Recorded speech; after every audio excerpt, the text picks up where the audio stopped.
Good evening, everyone. This is Imani Dilla, the founder of the Imani Dilla Show. Today, I have a special guest, Sounds of Blackness music director Gary Hines.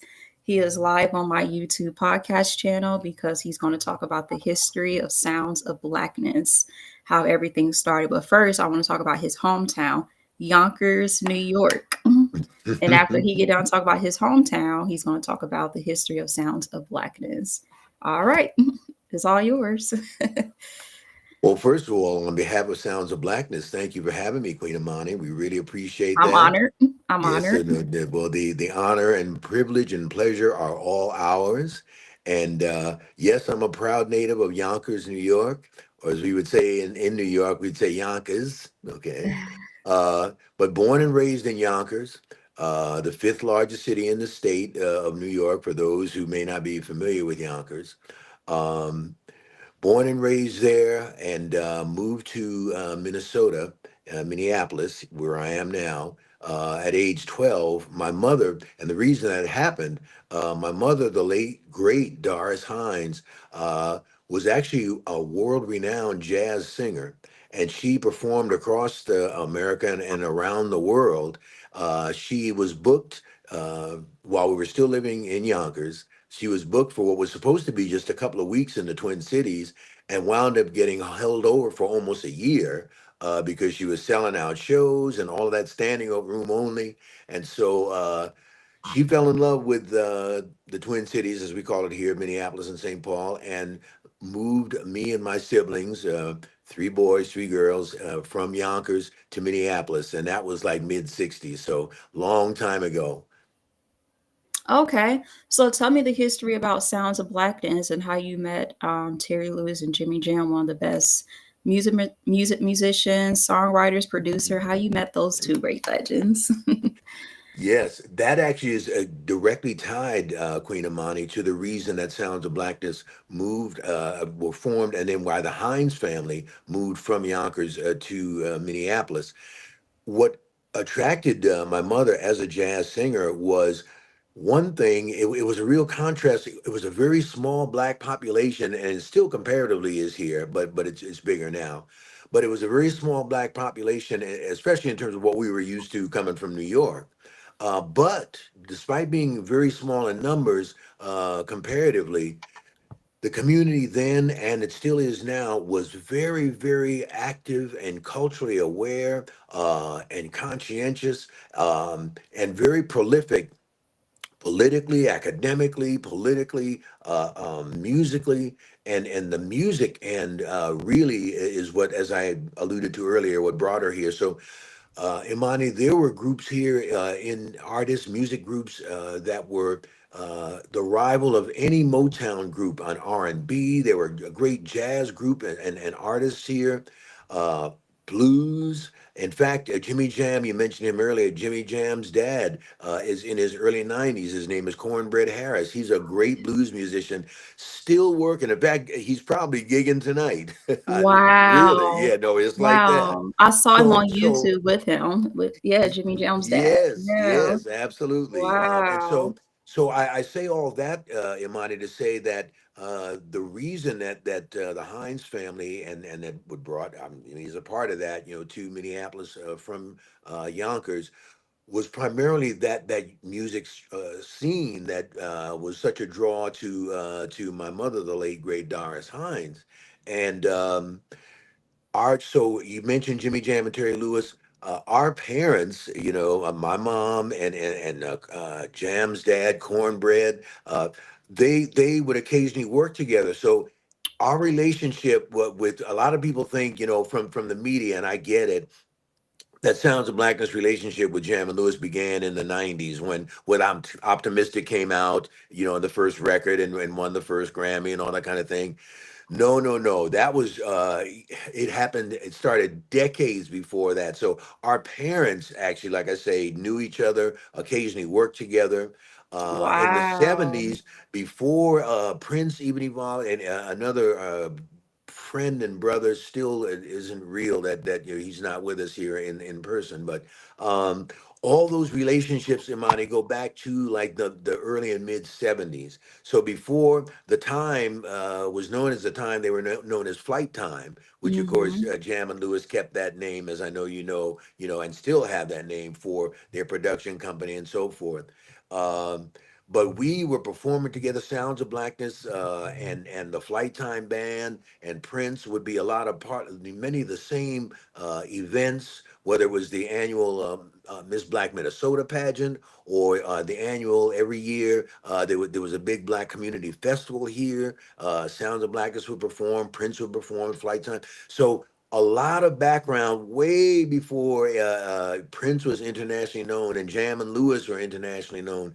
But when they were in the early, well, stemming from the 70s into the 80s and 90s, and then when Jam and Lewis got their first label in 1991, uh, the first artist they signed was Sounds of Blackness, and we were so honored by that, and we still are to this day. So I know that's kind of a long answer, but I think it's important everybody know that that relationship goes back to the '70s because a lot of people hear the final piece of it, which was Jam and Lewis were working with on Janet Control record, and they while she was in town here in Minneapolis, they brought her to a Sounds of Blackness Martin Luther King concert, and she the whole time was like elbowing them in the ribs saying, oh my God, you guys have got to sign them, you got to sign them like right now, the world needs to hear this. So Janet was a catalyst, but our relationship with Jam and Lewis actually preceded that by a couple of decades. Awesome. That's an awesome story. You should write a book or do a documentary or do a movie. That's so It's much funny. history. Thank you. It's funny that you say that because there is a production company, Tinseltown Productions, out Mm-hmm. in LA. Wendy Wheaton and Tommy Red, and as we speak, and for the past couple of years, they have been working on. They're in pre-production for a Sounds of Blackness 50-year documentary. In fact, as of this coming January, Imani, it will be the 55th year of Sounds of Blackness. So that documentary Congratulations. is in pre-production. Okay, okay. Yes. Great history. Can you tell us about how was it performing on Soul Train, Apollo Theater? Because I did some of my research every time because when I interview Yes. someone, I always do my research. I can So, tell. yeah, so how was it performing at the Apollo Theater? Okay, I'll start with the Apollo since you had ended up with that, and then come back to Soul Train. Okay. Well, You we can know say Soul what? Train, or you want No, to say no, no, no. Apollo? I know. I'd like to start with the Apollo just Okay. because the answer of what it was like to perform at the Apollo, a number of words. It was very exhilarating and very gratifying. But the main thing, Queen Amani, it was very humbling. And the reason I say that is because like backstage at the Apollo, and I don't know if you've ever been. I hope you have it. If you haven't, you should go.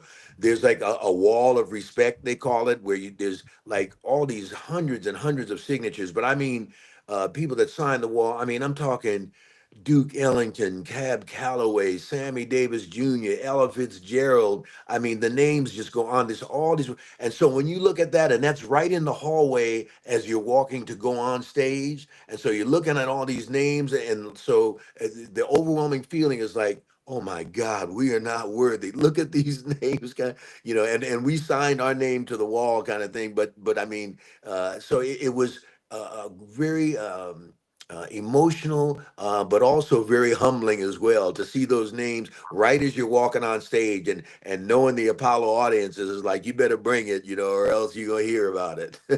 Okay, okay. And I Yeah, saw that you when I was watching y'all video, y'all was singing I believe Hold On. I love that song, Hold On, Change is Coming. thank you. I believe, and also The Blackness. Yeah, I love that Yes, song. I love thank Keep Your Head you. to the Sky. I love that song. That's Great harmony. optimistic. Oh, I thank love you. yeah, I love to hear great harmony, voices combining together. I just love it. I loved how y'all represent yourselves on stage back then. And you guys still sound good. This great. I mean, y'all still sound good. Thank Yeah, I know you. you guys. I know you guys have different. I know you guys have some members in the group, but y'all still sound great. And it's Oh, yeah. thank How you. does it feel to sing those great songs and your concerts are sold out. You always booked and busy. How does it feel to sing the same songs over and over? Because you guys, all them songs that you guys sang back then. I mean, people love them songs. I love them. They Yeah, do. Oh, thank you yeah. so It's much. yeah, uplifting songs. You guys was all about uplifting. Yeah, I believe. I love the Black Butterfly. Oh my gosh. Yes, yes. You guys put R&B on the map. Big hand clap to Terry Lewis, Jimmy Jam, who made you guys be well known in the music industry. Yeah. So how does it feel to sing those great uplifting songs? You know, and people still want, and your concerts are sold out. Like you go to different churches. You know, now you can go to the Soul Train cruise. How does it feel? It feels, first of all, once again, Queen Amani, at the risk of repetition, it's very humbling, but it's Mm-hmm. also very uplifting and inspiring for us. We never tire of those songs, whether it's Mm-hmm. optimistic or I believe Black Butterfly, because they've been relegated to the realm of being classics, and so that's just such an honor and validation of not only uh, our group as artists, but also our unique message, and that is to bring the music and history and culture of the Black experience to our people and ultimately to all people all over the world. And so, music is our vehicle to do that, and every sound of Blackness. So it's very. Exciting to live up to that name. So if we're going to call ourselves Sounds of Blackness, that means in our repertoire is jazz, hip hop, rock and roll, country, R&B, reggae, ragtime, blues, spirituals, every sound of blackness. And so Okay. really it inspires us as well as hopefully those who we perform them for. Can you tell me why you call it, why you name the group Sounds of Blackness? Can you tell us the meaning of it? Absolutely. So, our original name was the McAllister College Black Choir or Black Voices, and Okay. actually in 1969, the gentleman that founded us, our emeritus founder, his name is Russell Knight, and he's a native of Beaumont, Texas. And the college, McAllister College, which is a predominantly white institution of higher learning, embarked on a very ambitious program to conscientiously, Imani, recruit students of color, primarily African American, and they were very successful with that. And one of the offshoots of that is that the students themselves organized a number of different activities and organizations. One called BLAC, the Black Liberation Affairs Committee, which I'm so happy still exists to this day. Oh, There was good. another group called Black Arts Midwest that put on spoken word and plays and that type of thing. And then there was this 50 voice choir called the McAllister College Black Voices, again, founded by Russell Knighton. And long story short, in January of 1971, Russell was preparing to graduate and approached me about assuming the directorship of the group. And I was very honored to do that because, they were really very excellent back then. But the vision God gave me, Imani, was to follow in the footsteps of Duke Ellington. Now, that surprises a lot of people when they hear me say that, because we hear Duke Ellington's name and we think primarily of jazz, as we certainly should. But many people don't know that Duke Ellington wrote, recorded, and performed spirituals, African music, world beat, blues, gospel, every sound of blackness. So he really, jazz was the center, but he really did the music of the culture. And so we took a page out of the book of the great Duke Ellington, and wanted to do every sound of blackness. And so that's the origin and the meaning of the name. Oh, awesome, awesome. Okay. So, Soul Train. Yeah, Yes, let's talk Soul about Soul Train. Train. Hey. Yes, yes, yes. Get on the Soul Train. So let, Yeah. let me let me actually start in reverse order. We are blessed. This coming February will be our third Soul Train cruise, and so Yeah. that's coming up, in just a few months, kind of thing. And that I say that to say. Um, the ongoing relationship, with the Cornelius family, and in honor of the late great Don Cornelius, Mr. Yes, he Soul left a Train. great legacy. Yes, a great legacy that really had and still has and will always have worldwide influence because of Soul Train, that TV show that actually started in Chicago, as you probably know, and then moved to LA and so forth. Uh, but that impacted, Imani, the entire world: Europe, Asia, Africa, South America, North America, in terms of music, dance, styles, clothing styles, all of that kind of thing, dress, all of that. Soul Train, and still has that impact. What activity, wedding, doesn't have a Soul Train line, or graduation? I mean, on and on and on. But so our relationship actually with Don Cornelius started in the very early '90s, when Optimistic first came out, which that was actually spring of 1991. And Don had, rest his soul, you love and respect him so much. Had Sounds of Blackness perform on Soul Train many, many times. And then we were blessed to receive Soul Train Award for our second album with Jimmy Jam and Terry Lewis, called Africa to America. And now that kind of support continues with his son, primarily. Well, he's got more than one son, but it's primarily Mhm. Tony Cornelius, who's a good and dear friend. But brother Don, I called him Dapper Don because he was always clean. Just a dresser and debonair and all, just like he was on the TV show. Uh, and he was also very supportive. I mean, extremely supportive of, and almost like proud of, Sounds of Blackness. I'll give you one thing, quick anecdote about the great Don Cornelius, just to show you what his heart and soul was like. He told me, I'll never forget, one of the first or second time that we came there.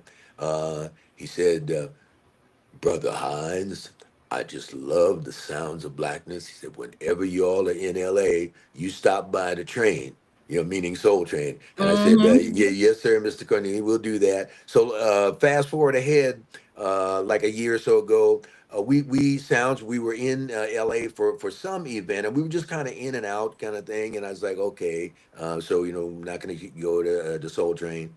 So we got home, we fly back, and I get home about midnight or so, and my phone rings. And I'm going, okay, who is this? And immediately I knew that voice. Brother Hines. I said, "Oh, Brother Dapper Don." He said, a little bird told me that Sounds of Blackness was in town, and but did not stop by the train. So, he kind of called me out for that. I apologize, but it was that, and I said, and on the last part he said is what impressed me so much, Imani, because I said, well, Brother Cornelius, we don't have a record out now or anything, or what. He said, "You do not need a record. You are the Sounds of Blackness, and you always come by the train." And it's like, oh my God! And from that day forth, we always did. But that's what his heart and soul and spirit were like. Awesome, awesome. So Yeah, that's how everything started. You guys yeah. perform on Soul Train. How was that? How was that atmosphere? I know it was awesome. It really, A really dream come was. true. Yes, Yeah. just that electric energy, that super city energy that like New York has, and that Chicago has, and that LA has, and other places have their own unique energy. Don't get me wrong, but it's like that super city, hyper metropolitan urban energy that just permeates LA. Also was very present at Soul Train, even whether it was the live shows, like for the awards, or for the TV broadcasts. Just a whole an experience, really. Okay, okay. And I see that you guys, very quick, great legends who's living and not living. Let's start with the late Quincy Jones. Yes. Yeah, how you Oh met my Quincy God. Jones, the late Quincy Yes. Jones. He was a Yes. genius in the music industry. Oh, absolutely. I Yeah, mean, tell us to about me, that he story. oh yeah, yeah. To me, he is the heir to Duke Ellington, in terms of the legacy Mhm. of world great composers and human beings and producers and artists. Um, we were blessed to work with him directly on a few projects. The Handel's Messiah Soulful Celebration recording, which are also one that won us our You second say Grammy, as Messiah? shared. Handel's Messiah Soulful Handel's Celebration. Messiah. I'm gonna look that Right. up. It's a Okay. multiple artists Handle Messiah. project. Yep. Handel's Okay. Messiah Soulful Celebration, and Oh, so that's won us our second Grammy, which obviously is shared with all the other artists. But we got a chance to work with him both in the studio, and then also the video, and then also we performed it. My goodness, we performed it live at the Grammys. We performed it, I think, on Soul Train Awards. So that and a few other projects we were blessed to work with, and he paid us Queen Imani the highest compliment to Sounds of Blackness, and he was talking to us one time, and he said, you know, the thing I love most about Sounds of Blackness is that when you do jazz, it sounds like jazz. When you do blues, it's true to the blues. When you do gospel, R&B, and so he was, because our musical styles, as I know you know, they're all part of one family: jazz, blues, hip hop, R&B, gospel. But like any other family, they have characteristics in common, but also different characteristics and nuances peculiar to each genre. And so, in Sounds of Blackness, we go to great lengths to make sure that our spirituals sound like spirituals and our R&B sounds like R&B with the nuances. And he picked up on that and commended us on that. And I just treasure that compliment and always will. awesome. Um, the Queen of Soul, The Aretha Queen, Franklin, the late Aretha Franklin, the Queen of Soul. How was it yes. working with her?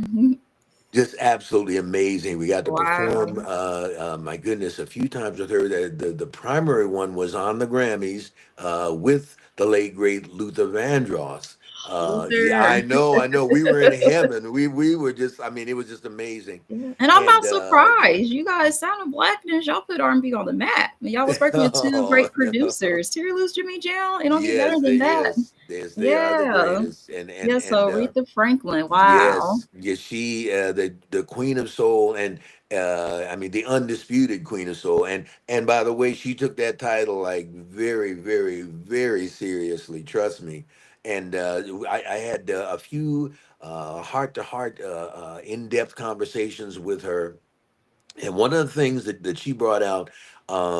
People, of course, associate "Respect" as her theme song, but she really, Queen Imani, because she was really about the movement. Okay, like seriously, Hmm. from everything from Black unity. funding the Black Panthers to, I Oh, mean, yeah. honored. Yeah, yeah, and getting Angela Davis out of jail, and just all those other kind of things. But she really took to heart and told me that was really what was near and dear to her.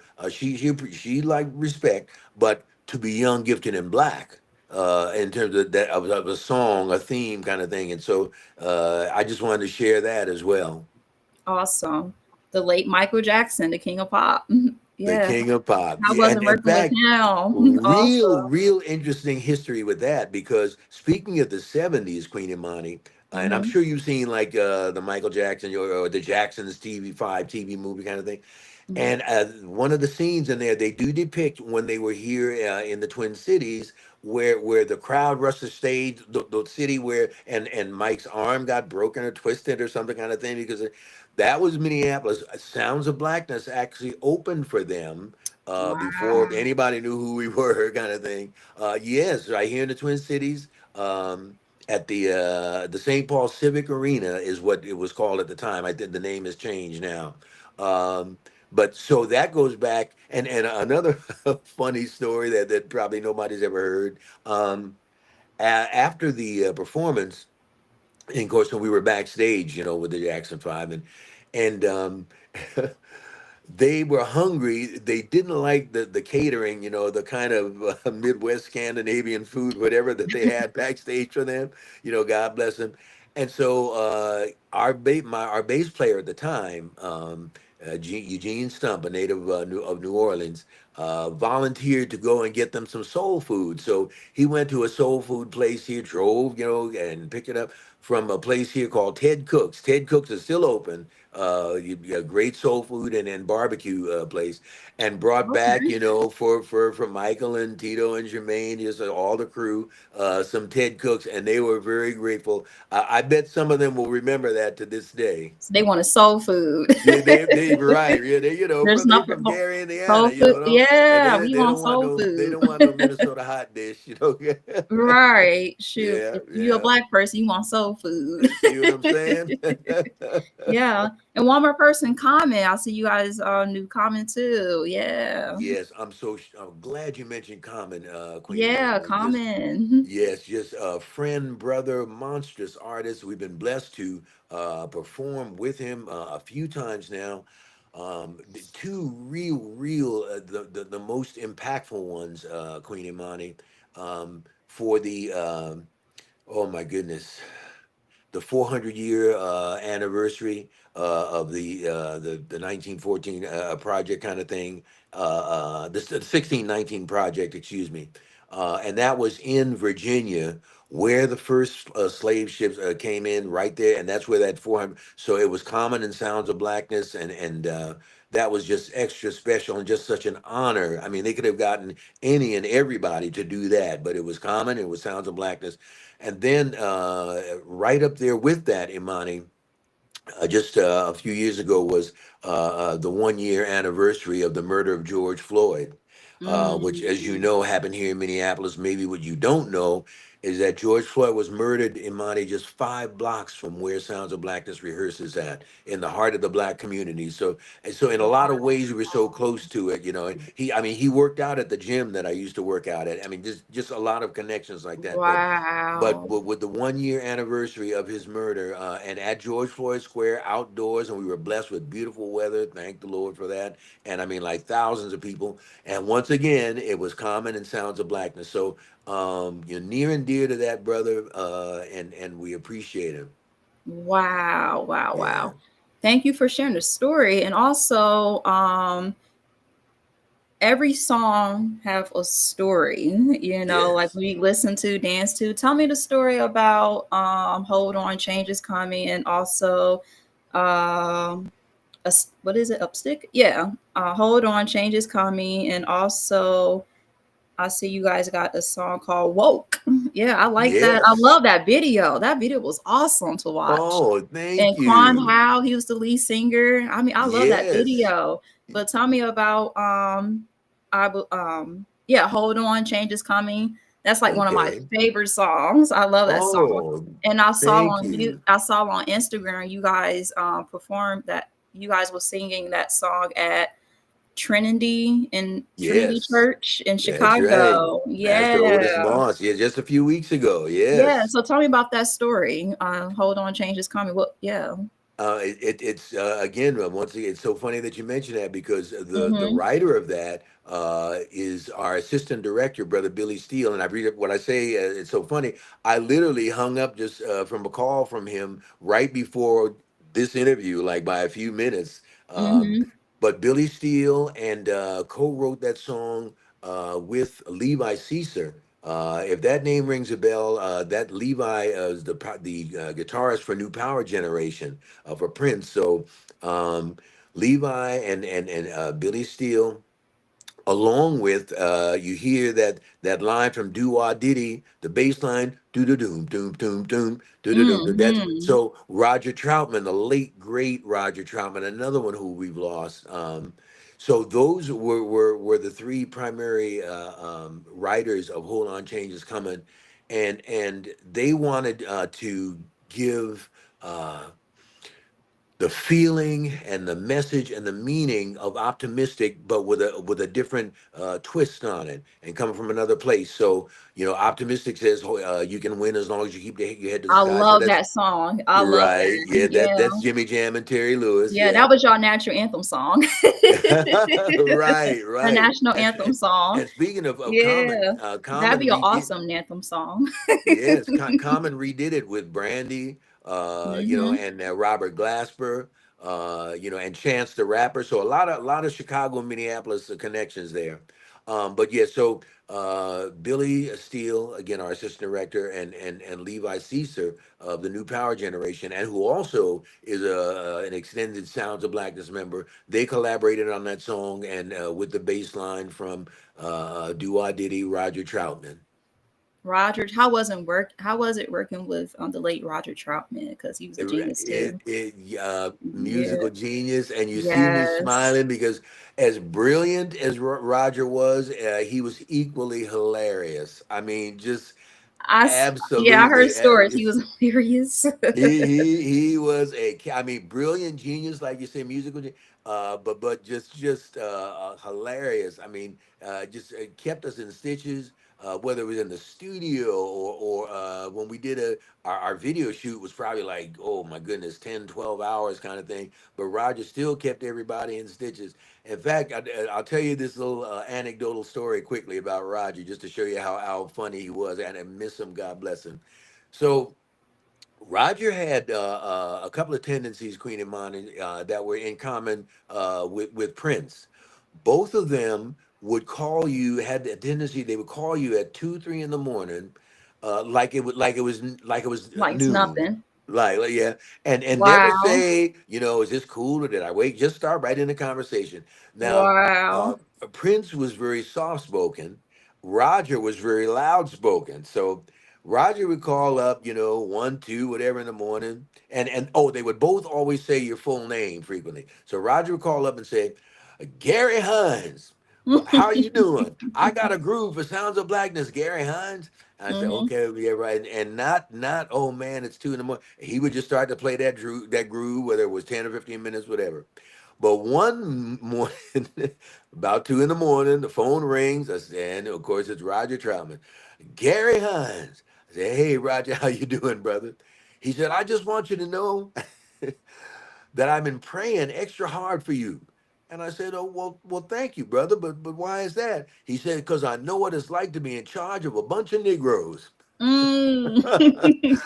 And oh my God, I was hollering in my apartment laughing. I mean, I know my neighbors thought I had lost it. But, of course, Zap has a big band too. They got like 10, 12 guys. So, Oh he said, yeah. I know what it's like to be in charge of a bunch Yeah. of us. But just a great human being and just an extraordinary musician. Awesome. Awesome story. Yeah. That's why y'all should do a documentary. Yeah. Yeah. Well, yeah, You all, guys all of that'll should. be in there. Yeah. And tell me the song about I Woke. believe. Yeah, Oh, woke. okay. Yeah, let's talk about Okay, woke. yes. I love that video. If Oh, anybody's thank watching us, you. watch that video woke. I love because we all need to be woke. Oh, thank you. Yeah, You're yeah. Tell saying the the story. lyrics there. Yeah, tell the story about Directed. woke. Yeah. Yes, yeah, directed by Sounds of Blackness' own Jamesia Bennett, our featured vocalist, and she also directed our current video, "We're Unstoppable." But we'll come back to that. But the reason for Woke, Queen Imani, Sounds of Blackness for the past few years has been in anthem mode, as we call it. So, in fact, actually, it's for the past several years because when the Black Lives Matter movement started about 10 years ago, God just gave it to us that this needs an anthem because Mm, it's another component of the movement. The same way the civil rights movement had "We Shall Overcome" and "Ain't Gonna Let mm-hmm, Nobody Turn Me Around" and "Old Freedom," mm-hmm. and the Black Power movement had "Say It Loud, I'm Black and I'm Proud." Well, Black Lives Matter needed a song, and so we wrote and recorded it and did a video and sent it to the co-founder, Sister Alicia Garza, and for the Black Lives Matter movement. Fast forward, um, when George Floyd again was murdered, the words of Fannie Lou Hamer came to me, Queen Imani. I'm sick and tired of being sick and tired, and so we did the song "Sick and Tired of Being Sick and Tired," and then just a couple of years ago, when woke started emerging as a movement, I should say re-emerging, because woke has been in our lexicon for well over a century. Okay, and we can go into the history of that. But again, we felt like it needed an anthem, and so Mm-hmm. we took a page out of The Godfather, "Say It Loud, I'm Black and I'm Proud," and we said, "Say it loud, I'm woke and I'm proud." And that's the Awesome. background of woke. So we're Awesome. bringing music to the movement. That's at the essence and heart of what Sounds of Blackness is about. Yeah, and we need that in the black community Yeah. because we Yes. need to listen to someone who's going to uplift us, going to tell us don't give up, keep fighting, keep praying. And when I was hearing that song "Woke," it reminded me of school days when I forgot his name when he was telling everybody wake up, wake up, wake up. You know, Yes. and I know some people was like, why he saying that? Because we need to wake up. That's You see right. what's That's going right. on. You see that black people's getting killed, and I'm glad you guys put Right. that song together. Especially Yes. George Floyd, y'all was there when all that Right stuff was there. happening. Y'all was Yes, courting we were. anything could have happened. And I know you Yep. guys was like, oh my gosh, so we need to do something. Yep.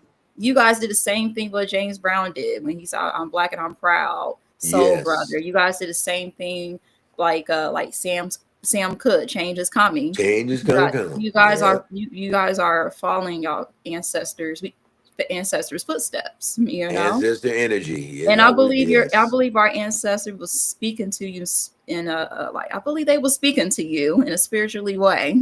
Yes. Yeah, So do yeah, I. Mhm. yeah. I believe they were speaking to you in the spirit. Yeah, yeah. And also, May 3rd, 2022, you guys did another anthem song, the Juneteenth holiday. Yeah, tell us about Yes. that. Yeah.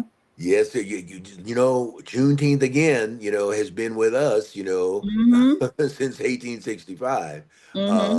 or 1863, excuse me. But no song for it. And then, so when it was declared an official holiday. President Joe Biden and all of that, and we thank him for that. And those who are that pushed for it. It's like there's no way this can now be an official holiday and not have an official song.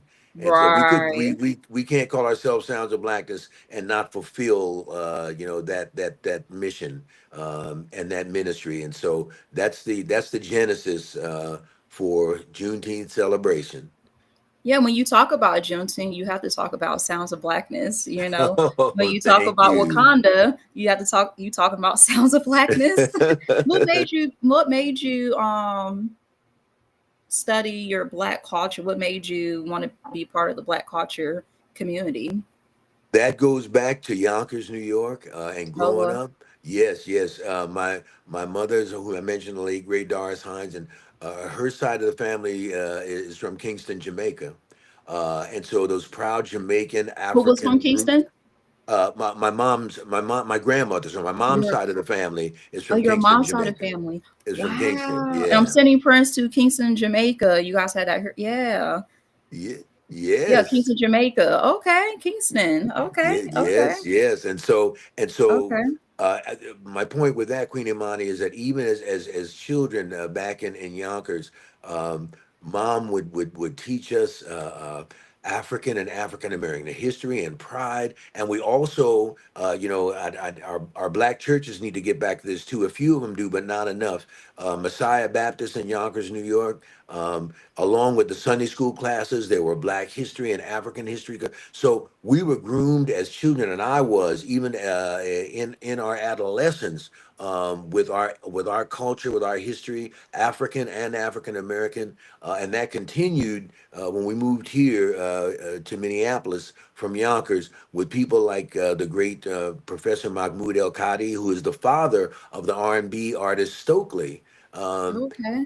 Yes, yes. He was a professor at Macalester College, where Sounds of Okay. Blackness began, and Hopefully. Okay. yes, yes. And Yep, so, mid condition. yep, men condition. We were label mates. Before we were label mates, we were friends and brothers and fellow artists, and we still are and always will be. But then we were label mates on Jam and Lewis's Perspective Records as well. So all of those, the Minneapolis sound is interwoven. Whether it's Alexander O'Neill, a lot of people don't know. He's a former Sounds of Blackness member. Um, I didn't know that. yeah, absolutely. Yep, yeah. Believe me, he'll be Wow. the first to tell you. Okay. Alexander When O'Neill. he Yeah. moved, when he moved to Minneapolis from Natchez, Mississippi. The first group he joined was not Flight Time, but was with Sounds of Blackness. He was only with us about a year, and then, of course, moved on to Flight Time, and then as a solo artist. But also the great Cynthia Johnson. You may not recognize that name, but if I say Funky Town, I know you know that song, and so that Cynthia is singing on that. So she also was a former Sounds of Blackness member, and of course now the great Ann Nesby, who went on to a solo career like 20 years or so ago. And she would say, once a sound, always a sound. So we have some great alum that we've been blessed with at Sounds of Blackness. Okay, okay. All right, I'm gonna ask a few questions, and that's how I'm gonna end the show. Yeah. Okay, as many as you Um. like. Okay. Oh, one more thing. Sure. How was it winning? I see you guys won a couple awards. This Soul Train International for Time Peace, and also 3 Grammy awards. Wow. Yeah. How was it winning 3 Grammys awards? Well, one more time, the first word out of my mouth. Well, we're thankful and grateful, but and gratifying, um, but very humbling. I know I've used that word a few times, but it is very sincere and authentic emotion. It's very humbling. Even the people that we were nominated with. I mean, our first Grammy, people Take Six and all these other great groups that were in our category, kind of thing. And so to hear your name called, it's kind of surreal. First of all, it's It's a like, good oh feeling. my God, did they? And our dear friends who just got inducted in the Rock and Roll Hall of Fame, Salt and Pepper, were the ones at the Grammys who read our cat. They announced our win, uh, Awesome. and we later did a song with them called "Hold On, Don't Let Go." But that's a like I say, we'll be here all night if we get into all the stories. But to answer the main the gist of your question, Queen Imani, of how it feels to win those awards. We're thankful, we're grateful, we're humbled. And you know what? I'll close off the answer by saying this. Those awards, the Grammy and Soul Train and Time for Peace and so on, and Stellar, and they're great, great, great blessings, and we do treasure them. But we got to say this: nothing beats when people come up to us, perfect strangers, away from the glare and the glitter and the glitz and the glam and all that kind of thing. Um, and it could be at an airport or at a hotel lobby, and they recognize the group. And people have come up to us, Queen Amani, and said, uh, "Listen, I want to thank you guys. I was at a point in my life where I was contemplating taking my life, and I heard your music, Sounds of Blackness, and it saved my life, or it brought me closer to God, or I was about to drop out of school, or I was in an abusive relationship. I mean, all that real life stuff where the music had a direct impact, a positive impact on their lives. So I say that to say the Grammys and all of that are great. We treasure them, but nothing beats that when you've actually been able to help save or improve a life. Awesome, awesome. Well, you guys deserve to win all those awards because you guys Oh, worked really bless you. hard to make y'all career be well known. And it's not easy, but you guys did it. Y'all put the work in, had great producers, and you guys put the work in, and history was made. Yeah. Yes, it was. Well, All right. only by the grace of God and the dedication and the hard work of a lot of great singers and musicians. So, but first and foremost, by the grace of God. I ain't got a whole lot of sense, but I got enough to know that. Amen. All right. So, who will you say that gives you some of the best business advice? Oh goodness, that would be it. Well, at or near the top of the list would be Prince, rest his soul. Why Like I Prince, said, we yeah. the Um, genius?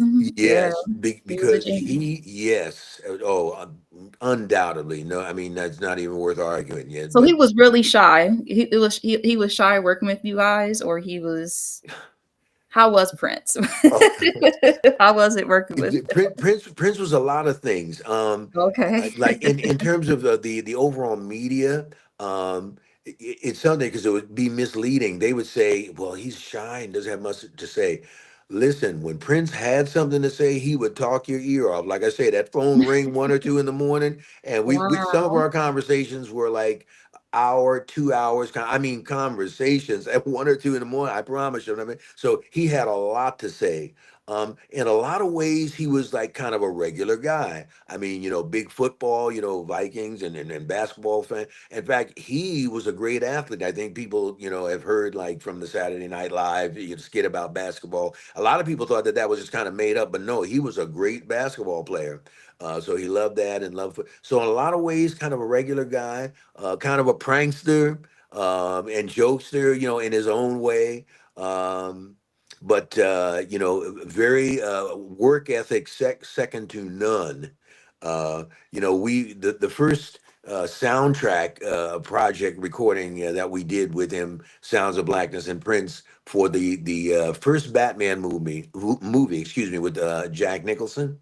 Mm-hmm. Um, the Prince, of course, did the soundtrack, and he did one of those 1 o'clock and then 2 o'clock in the morning calls, and Gary Hines, I have this project for Sounds of Blackness, Gary Hines. I said, oh, well, what's that, Maestro? I called him Maestro usually. He said, well, I can't tell you all the details about it, but I need you at the studio this weekend just for a couple of hours. And of course, a couple of hours turned into all night, So, but we had a great time. But his work ethic and excellence was second to none. Okay. So how do you want to be well known in the public? How do you want to be well known? Um, Not in Well, the music there's industry. okay. There's a great poem by the late great Langston Hughes of the Harlem Renaissance era.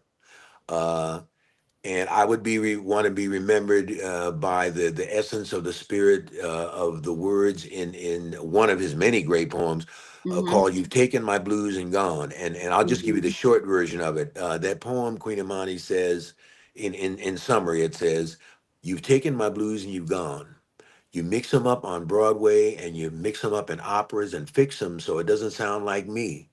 Yep, you've taken my blues and you've gone. But someday somebody's going to stand up for me and put on plays about me and write about me and sing about me. It'll be me, I reckon. Yep, it'll be me." Awesome. So Wow. I feel like Langston Hughes spoke those words to me. He was So an awesome. that's He how I was want a to be remembered. Yeah. He seems like you're following his footsteps because I heard great stories about him. He really was a genius what he was doing his Oh my career. God. Yeah, and Yes. I understand why you looked up to him. While Yes. he was living. Okay. What is the name of the resources everybody can find you at? I would start, Queen Amani, with Sounds of Blackness website. All of Hmm. our sites and social media are just our name. So starting with our website is just soundsofblackness.org. Please leave a message for us.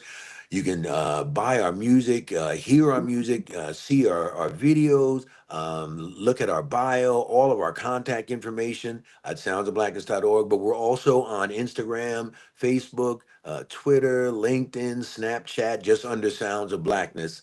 And please go to YouTube and check out our current single, We're Unstoppable. You can see the video because that's the anthem of the day. We're hoping, well, actually, in about a month and a half, NAACP Image Award nominees will be announced. We hope to be among those. But if not, We're Unstoppable is really an anthem for today with all the DEI rollbacks, with the snap cuts, with all the layoffs.